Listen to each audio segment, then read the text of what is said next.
Okay. So, welcome everyone to the event. Today we're going to be talking about blue teaming. What is blue teaming? Why it's cool, and real world applications and stuff like that. As well as we are going to introduce the CCDC team at UCSD and why you should join that and cool experiences from that. Yeah, so without further ado, we'll start by introducing the panelists. First off, my name's Rahil. Um, I do a lot of the events here at ACM Cyber, and I also have a lot of experience with blue teaming in high school doing the Cyber Patriot competition. Um, and yeah, uh, you can go next, Andy. Hi, I'm Andy. I'm the president, but I'm also on the CCDC team as well. I think I'm I can't remember what my specific role is right now. We don't have roles yet, really, but I think I'm either going to be the floater or the Linux / AWS person, but we'll see. I also did Cyber Patriots in high school, and yeah. All right. Next, Gabe, you want to introduce yourself? Sure. So my name is Gabriel. I'm actually from Cal Poly Pomona. And yeah, I was invited here to basically talk about my experience on the Cal Poly Pomona CCDC team. And I'm also a part of Swift, which is a club on at CPP. And we focus on cybersecurity and just kind of like the general space. And yeah, if you want to go next, RJ. Sure. Hey, I'm RJ from UCSD. Part of ACM Cyber as well. I was the captain of the CCDC team here at UCSD last year. I'll be co-captain as well this year. So yeah, that's about it. All right. Cool. Then we can get started with the actual event. So, starting off, what actually blue teaming? Blue teaming is like a defensive cybersecurity effort that we use to counteract like hackers. Um, Most importantly, we use blue teaming to stop malicious malicious people from accessing systems, and we do this on different systems. So, of course, like a lot of you might have like a Windows or a Mac computer. There's like different settings we'll have for these different operating systems in order to make it so they can't get into your hosts. But even like in a greater level, we'll also be doing blue teaming on servers and services so that your networks won't be hacked, your websites won't be hacked, etc., etc. So if Gabe, you want to talk a little bit more about like the specifics about Linux blue teaming? Yeah. So when it comes to blue teaming on Linux systems, you're going to be facing a lot of challenges related to servers. And that's because by and large, Linux operating systems are going to be used for all kinds of different servers, whether that be a web server, a database server. You could even have it configured to be like DNS.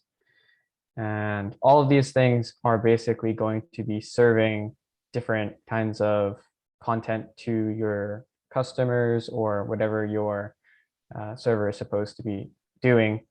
And it's really important that you defend these core services because if you're a part of a business or any organization, these are going to be your core infrastructure. And if that goes down, then you're going to either run into problems with your business partners or your business functionality in general just kind of starts to tumble. And when it comes to Linux, you're going to be working primarily on the command line. And that means, unfortunately, most of the time you're not going to be able to click things. You're going to be working, just keyboard only. And I will say that you're going to get a lot of experience with Linux on, let's say, one environment, and a lot of that is going to be translatable to pretty much any other Linux environment. So if you aren't familiar with Linux, then one thing that you should know is that there are a lot of different distributions or flavors, as we like to call them. They all fundamentally use the same Linux kernel, which basically means that although they may look different, there might be a couple of different commands. Ultimately, they're all using the same underlying technology. And if you get good at one environment, you'll have a lot of translatable skills to any other environment, which means that learning Linux is a very crucial skill when it comes to blue teaming. And a lot of companies are actually looking for Linux as like a keyword on your resume or LinkedIn, stuff like that. Yeah, thanks. So where he's talking about Linux, there's a lot of use in Linux in like services and companies. So on the contrary, Windows is one of like the most popular host operating systems, which means for all the workstations at computers in companies, you generally won't be seeing Linux computers. You'll generally be seeing Windows computers. So it's really pertinent to know about Windows security, and it's also a lot easier than Linux to get into. Again, there's like a lot less command line stuff. You don't really need your keyboard as much as you will with Linux. But at the same time, you'll also need to understand more broad things like what we call like the Active Directory, which is like the system that'll serve like the entire um, slew of hosts that exist within a company. So if we have like a company with like 400 employees, each of these employees will have to have like a workstation, and all of these workstations will be served under one like Windows Active Directory system. And knowing how to secure this is really important, because if they get into one of your workstations, then they can get in through the entire system and what we call pivot through the network and access all of your key important stuff. Now, before you even get to one workstation, you also have to secure the network operating systems. So if you guys have ever tried to configure your router at home, uh, that seems like a pretty simple thing. Usually you just plug it in and it works. But when you get to like the corporate system, they have a lot more steps and stuff that you actually have to deal with. So when we're doing blue teaming, we'll actually have to go all the way one level above where people will interact with into the networking, the routers, the switches, and stuff like that. And the most common network operating systems we have right now are Palo Alto and Cisco. But there's also a few other ones like pfSense or uh, a couple of like the more standard like home servers that you might see, like I think like they have Asus and stuff like that. Yeah.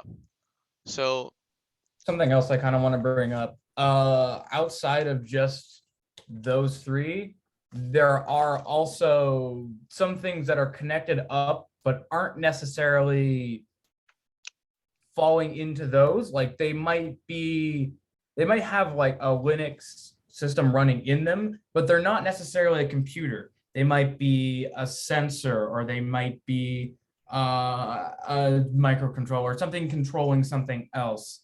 So a lot of blue teaming is also knowing when to use certain strategies with something and when to kind of back off. Because there are, like, say, for example, you are doing blue teaming for a railroad system. Railroad systems have been around for a long time, and most of the hardware is not that up to date. So if you're, say, trying to do a network scan to try and figure out everything that's on the network, you're sending out probably thousands of pings to devices to see what ports are open and et cetera, et cetera. Some of these devices can't necessarily handle those. So when you're working on these real life systems, or even in these competitions, simulated systems, it's a balance of knowing what to do, but also knowing when to do it. So it's not necessarily as cut and dry as at least I thought initially. And there's a bit of finesse that goes into it. I don't know if RJ has anything to add on that.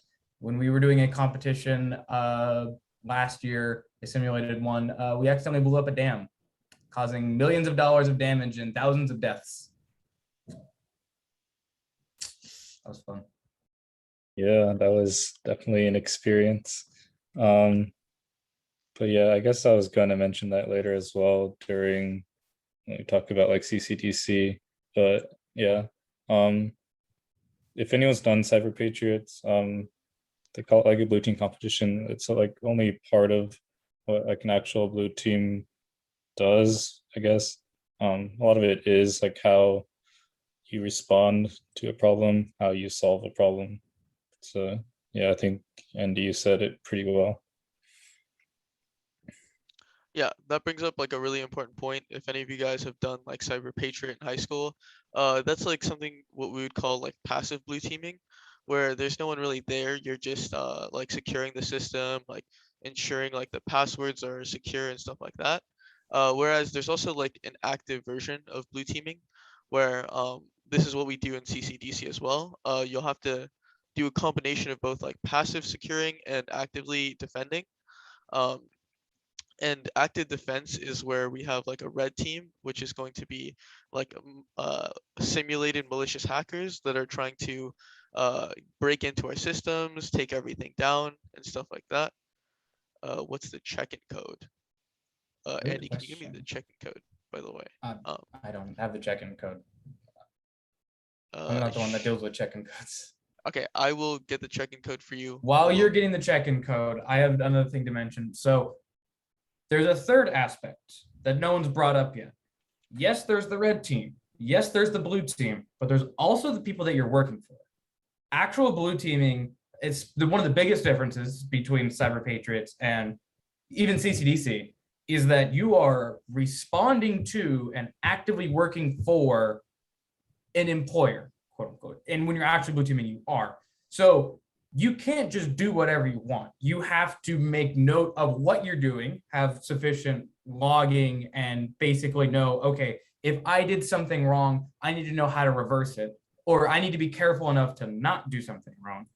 And a part of the CCDC competition we'll get into later is you are actively in a sort of back and forth with these supervisors. They'll request something of you and you will have to essentially deliver that to them, sometimes verbally, and if we're in person where you're presenting it to them as it would be in a real life environment. Like I kind of mentioned earlier, when we blew up that dam on accident, we got a very angry phone call, several actually. And so it's a lot of people skills, organization, and sort of just keeping track of everything that you're doing, as well as the technological aspect. So if you're a good people person and you can put on a good customer service voice, that helps a lot. Because even if you're not super tech savvy, you might be the person who's kind of dealing with everyone else for the rest of your team. Well, obviously you need to have some technical knowledge, otherwise why are you there? But you don't have to be ultimate cybersecurity hacker to do this kind of stuff. There are a lot of skills that are involved with it outside of just the technological aspects. yeah, so I think they sometimes call that the green team, like the team that you work for. I might be incorrect on that. Gabe, you can correct me if I'm wrong, but yeah, so that is the kind of different aspects of it. And then the one last thing that I wanted to bring up on what is blue teaming, another important aspect you need to understand is that there is this what we call auditing.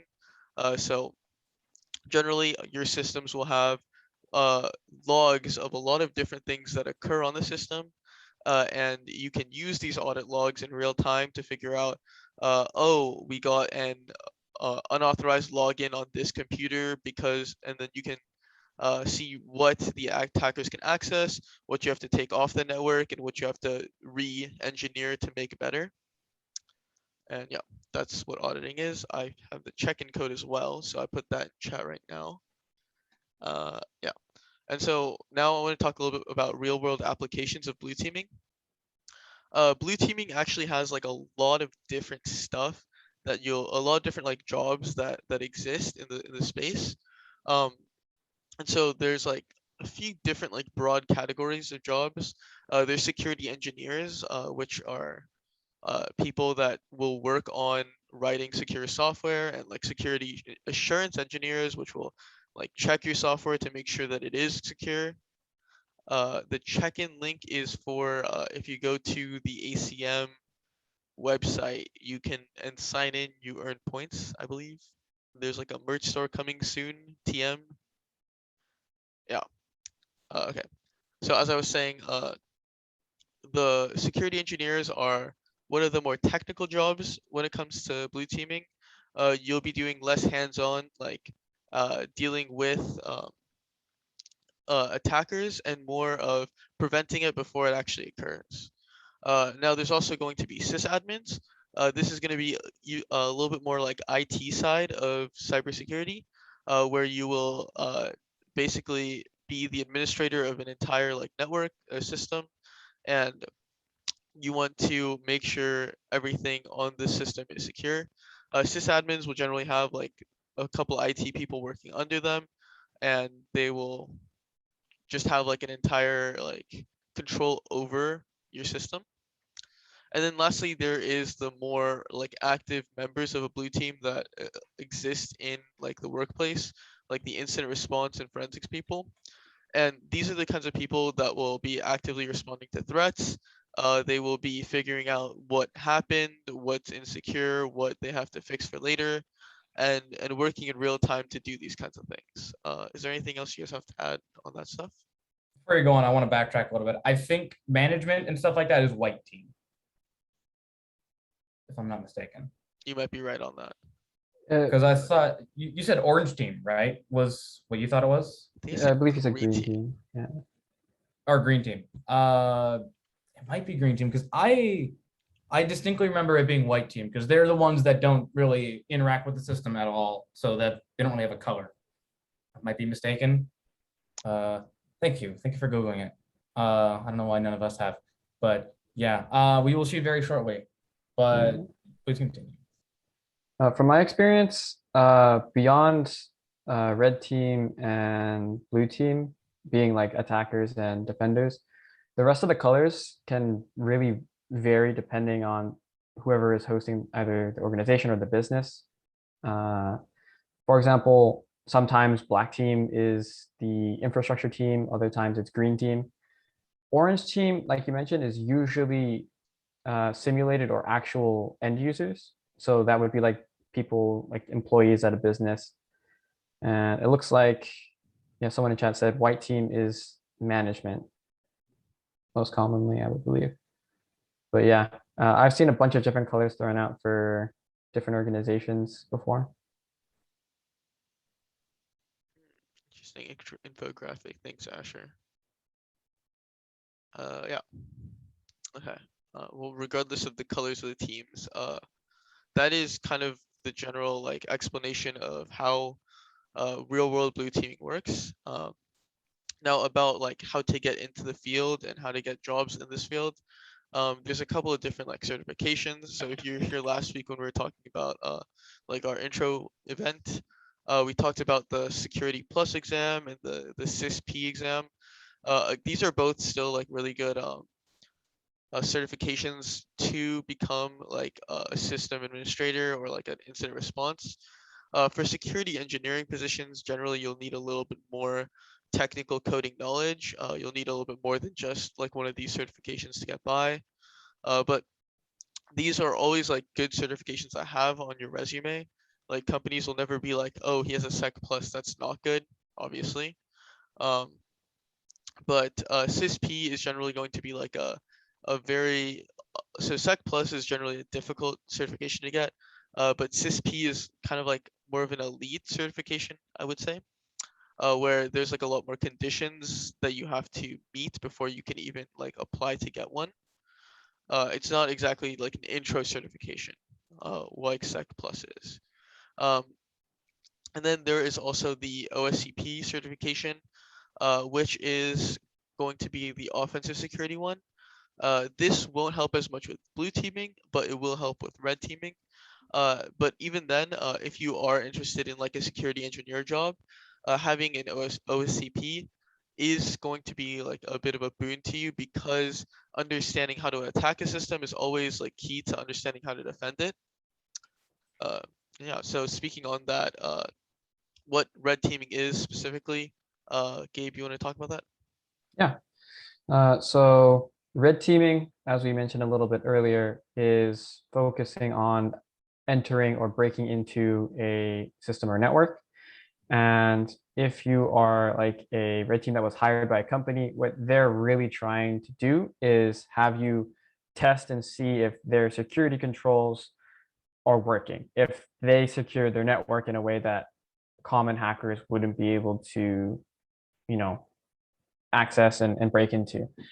The number one thing when it comes to pen testing is going to be staying within scope, because you want to make sure that you're only attacking the infrastructure that they want you to attack. Sometimes they say the scope is everything, but oftentimes they try to limit your scope just in case you might accidentally, attack someone or some part of the system that isn't aware or isn't prepared to handle something in case, something goes wrong while you're attacking them. But as for specific things that red team might be doing, you're going to be trying to gather open source intelligence, which is known as OSINT.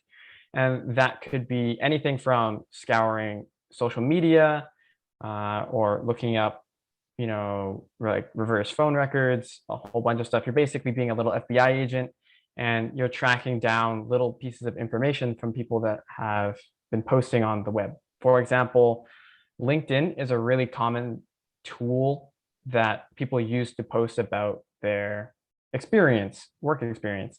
A lot of the time, they'll say what they did in a particular role or position at a company. Based on what different people say on their LinkedIn profiles, a attacker or red team could actually build up an idea of how a system or organization is structured to better aid their attack on that organization. A really common way of doing this is for when interns are, bragging their experience, they might say a little too much because they're trying to really show off.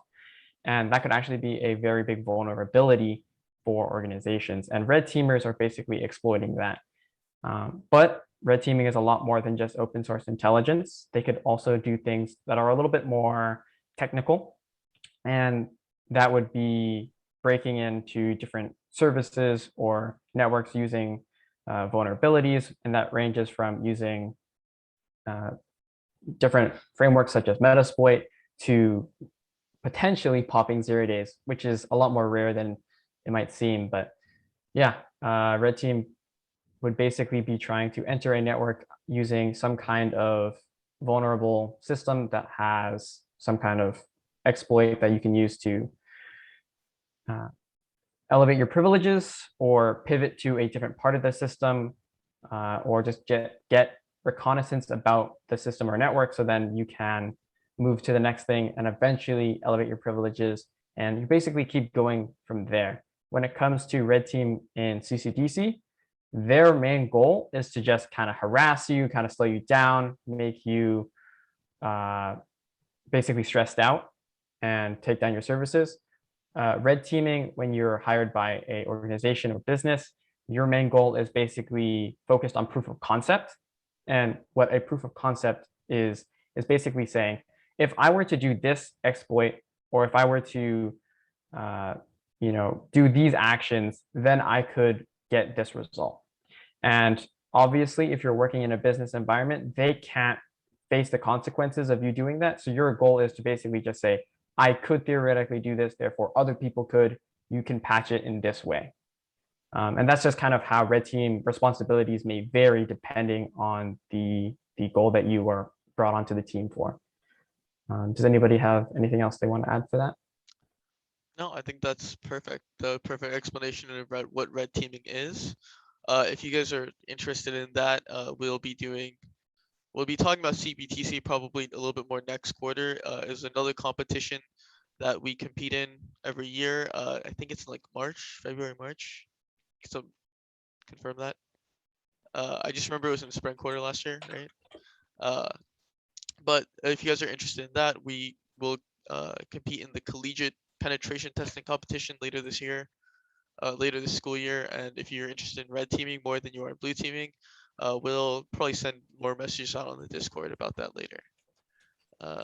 Last year we did have a red team industry panel.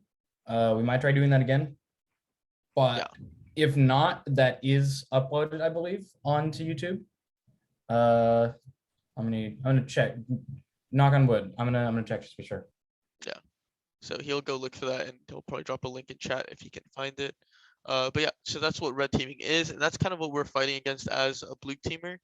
Um, blue teaming is like kind of like the big important job that's been found out in the last few years, because like there's been all the like huge hacks. Like there was like the gas pipeline hacks, there was like the huge bunch of ransomware attacks on like medical systems. All that stuff is because they just don't have enough like blue teaming at like that are available to be hired, etc. So it's a really important and pertinent field in the world right now. And that's pretty much it.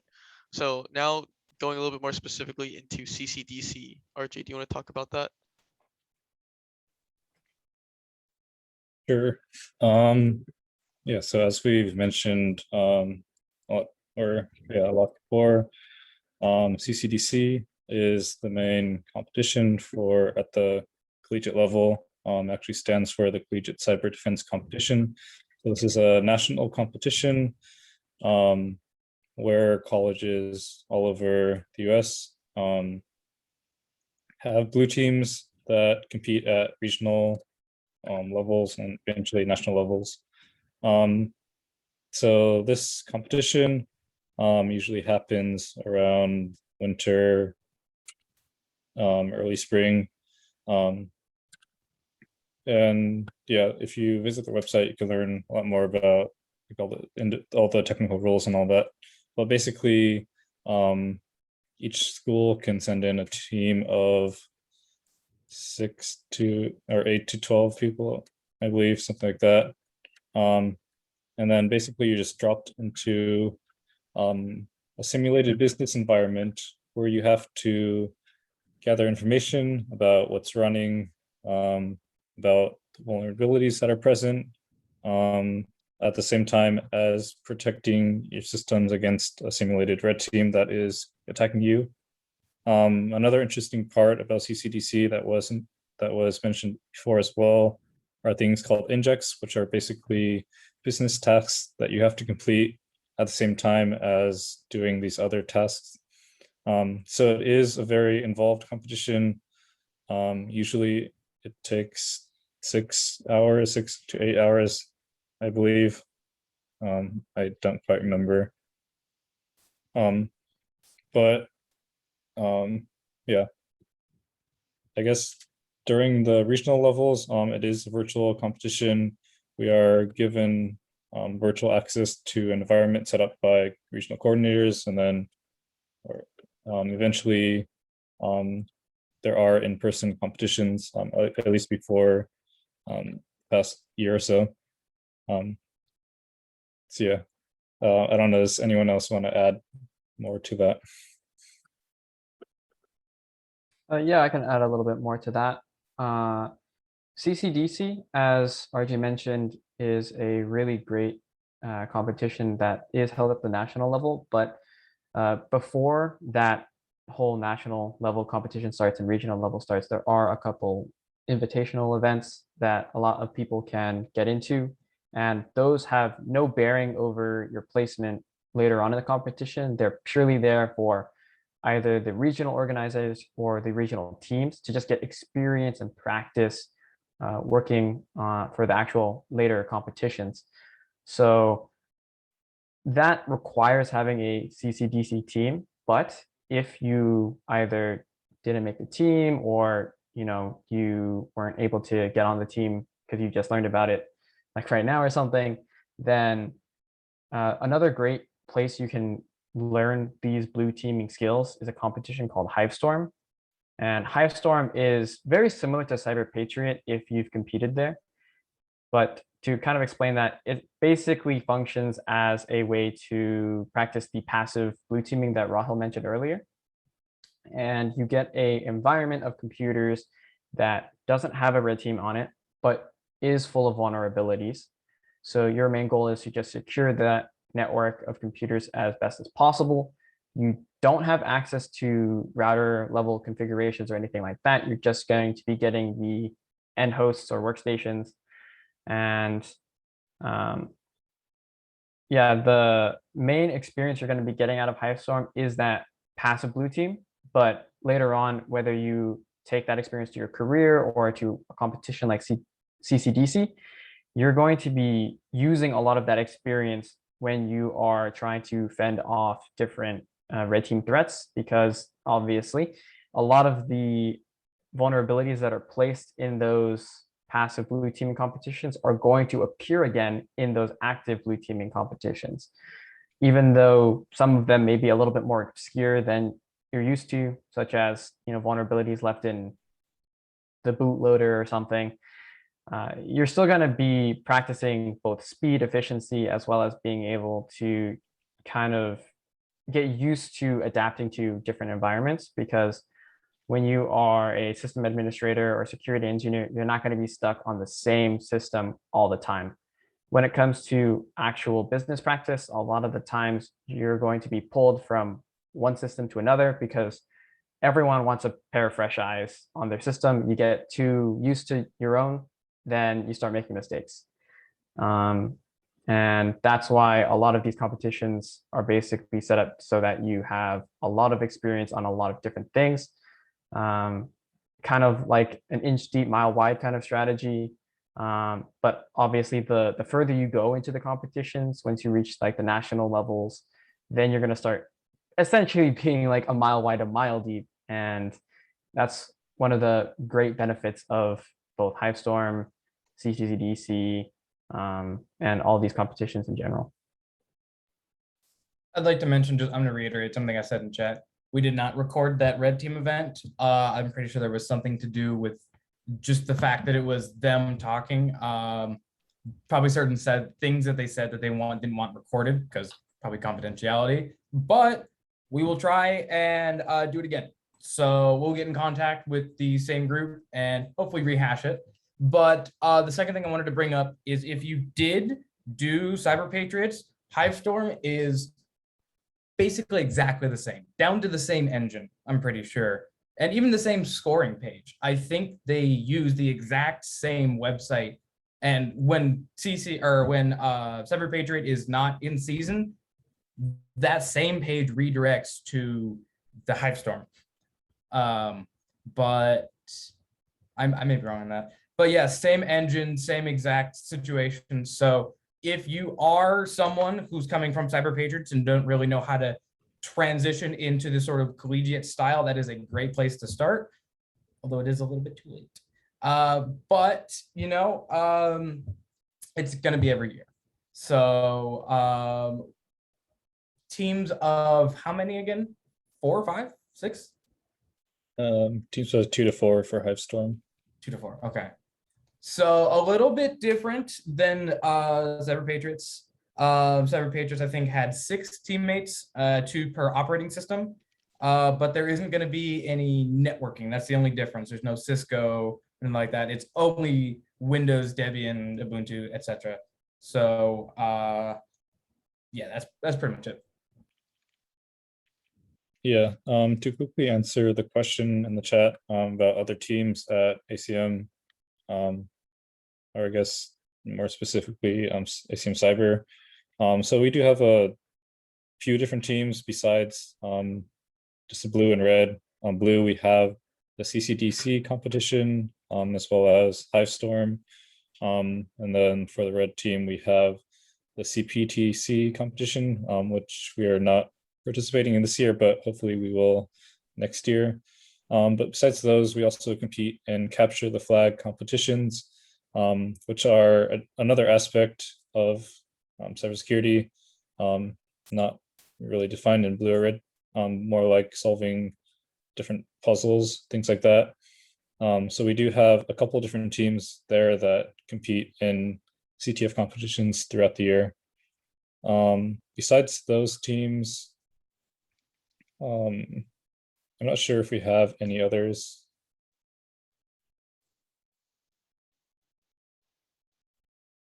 I mean, I don't think we have any others, but there is a separate CTF team on campus. I don't remember their name, but they're not affiliated with us, so nothing really we can say about them.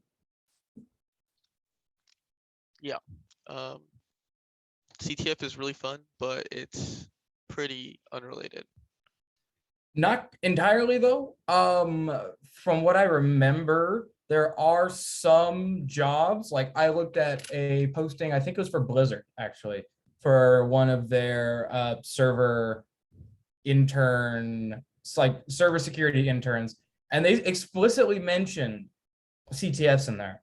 So it's not like you shouldn't do CTFs. CTFs are a great thing, and I mean, not only are they fun, it's not a bad thing to have on there. It shows that you're actively trying to kind of pursue other avenues for cybersecurity and the like, even though it doesn't necessarily help you with, say, hardening a system. Kind of like what Gabriel brought up earlier, it kind of widens your breadth of knowledge. So you might see something that someone else might not have seen because, you might mirror it back to a challenge you saw or something along those lines. Yeah, and That's kind of expanding onto what Andy said, a couple months ago, Swift, the organization that I'm a part of at Cal Poly, we had a opportunity to talk with a couple of the members of the red team at Amazon working for AWS. And there, they actually brought up, we had a question there that basically asked, would CTFs help you like land a position similar to that? And what the member said is that CTFs, you're going to learn a lot of technical skills, but most of the time they can go a little too deep or a little too hyper specific, and they might not be the most directly applicable.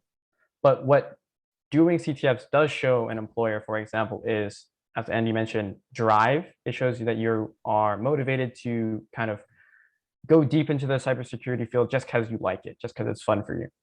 But it also kind of helps you think outside the box, which what red teaming is ultimately about. Because, if you're trying to get onto a system and the only thing you know how to do is to connect using RDP or SSH, you're not going to be very useful. But from your experience in CTFs, you're going to be very comfortable with like Googling known exploits and vulnerabilities. You're going to be very comfortable with, trying to take different avenues of pivoting from one vulnerability to another.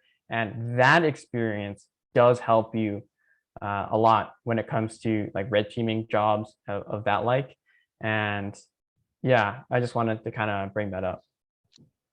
And yeah, I'm the biggest proponent of CTF. I love doing CTF. But yeah, on the topic of CTF, we do have San Diego CTF coming up later this year. Andy, you can correct me if is it this year? Is it like beginning of Next year. year? Oh, it's going to be in spring. It's gonna be spring 2022. San Diego CTF, and I think Gabe said Swift is also holding a public CTF later this year. That's right. It's going to be in November of this year. Yeah. So if you guys are really interested in CTFs as well, there's like those two coming up, and there's always CTFs running every weekend for like the rest of eternity. Okay. So outside of that, a couple of common questions that people might have to ask. Do I need to know how to code to be able to do blue teaming? It's a good question. Gabe, you want to talk about this? Yeah. So I've heard this question a lot personally. At Swift, I am the director of Academy, which basically means that I'm the person that people go to when they have a question and they want to like learn something, or if they want Swift to have a presentation or workshop about a certain topic.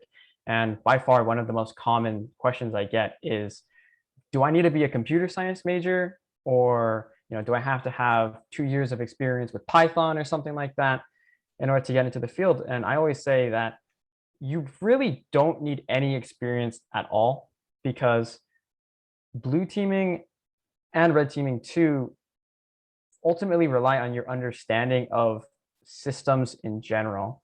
And you get that experience by both using systems and competing in these competitions.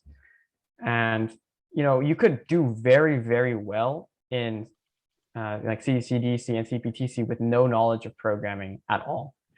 And yes, learning how to code, learning how to program is very helpful in, improving your efficiency and speeding things up, but they aren't required. You can do everything, like manually, for example, and you'd be perfectly fine. There's no barrier to entry for programming. Another thing that I did want to mention actually is the entire world of automation when it comes to this kind of cybersecurity sphere. Very common example of automation would be like Ansible, or even like containerization when it comes to services and software like Docker, for example.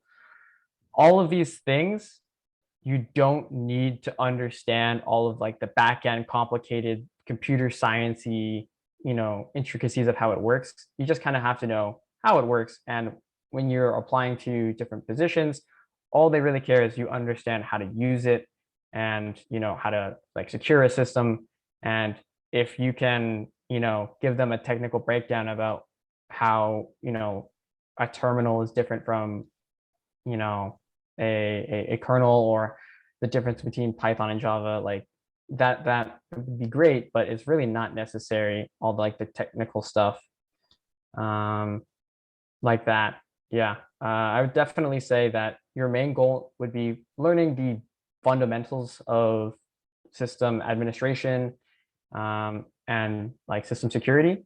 And from there, if you would like to, you can start getting into basic programming, basic scripting. And if you want to get more advanced, then you could go into the world of automation and DevOps. But that in and of itself is almost an entirely different sphere that is a little bit out of scope for this meeting, but it's definitely something you can look into if that interests you. Yeah, thanks for that. So what other tools and resources are there? So there's a couple of different tools that we can use for blue teaming. One of them is this tool we call Blue Spawn. If someone wants to put it in chat, like the link, my chat is currently broken. But we have a couple that we're going to go over. We're going to talk about Blue Spawn. We'll talk a little bit more in depth about Ansible. And then we can talk about Splunk. I'll talk about Ansible because I know a little, or I'll talk about Splunk because I actually know about that. Splunk is like one piece of software that's actually like really useful for visualizing data and understanding like what's going on in your system. It can help you with security, observation, and like auditing, lots of different kinds of things. And it has a lot of it has like really good documentation and stuff like that. Most of these tools do generally have like really strong documentation, which just helps you understand what the software can be used for. And yeah, is this the company that Aaron worked for over summer, by the way? He worked for Splunk. Yeah. So fortunately he's not He here. was but a Splunk turn. Yeah. Yeah, he's currently not here, but if you have any questions about Splunk, more specifically, you could probably ask him on the Discord. His name should be just @Aaron. So if you have any like questions about Splunk, you can ask him. He worked on the product for product security, I believe. Yeah. Anyone else I want to believe talk about? so. Yeah. Anyone else want to talk about like Blue Spawn and Ansible? Yeah, I can talk about Ansible. So I briefly mentioned it earlier when I was talking about programming. Ansible is a really flexible tool, and it was originally used for like configuration management and basically mass deploying what's known as a playbook in Ansible. And that's really just, you can think of it as a script, but specifically for Ansible. And Ansible has since kind of grown out a little bit more, and now it's used like very, very widely for all different kinds of automation tools. When it comes to like being a system administrator, stuff like that, you can use it for things such as applying a specific configuration to certain services across a network all at once. You can use it to run a specific set of commands all at once across a network. You can use it to set up an entire environment. So as soon as a new system is attached to the network. You run your Ansible playbook. It configures it exactly like every other one that's there. You can even use it in conjunction with other automation tools. For example, a good friend of mine on the Swift board is actually using it for his position.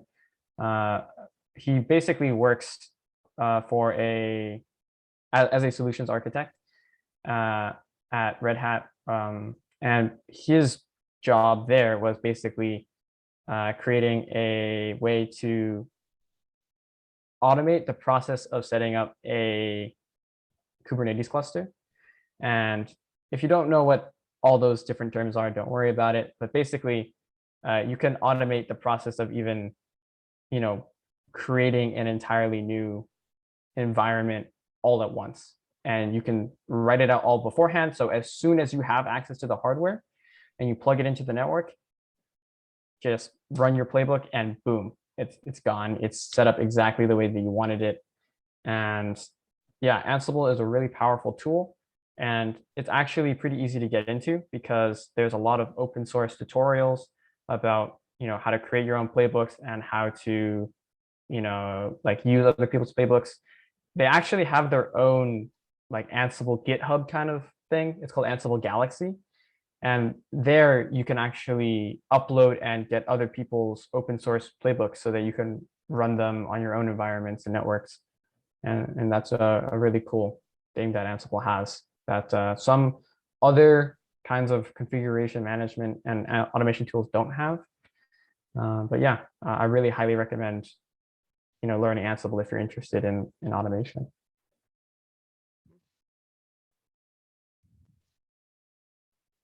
All right. I think that's all we had about specifics on the overarching topics of blue teaming. If there's any questions you guys have, you can just drop them in chat, or I think you're allowed to unmute. I'm not sure. And just ask any questions you have. We'll just do open Q&A for like around 5 minutes, and I think that's about all we have left. What's an even number? Let's say.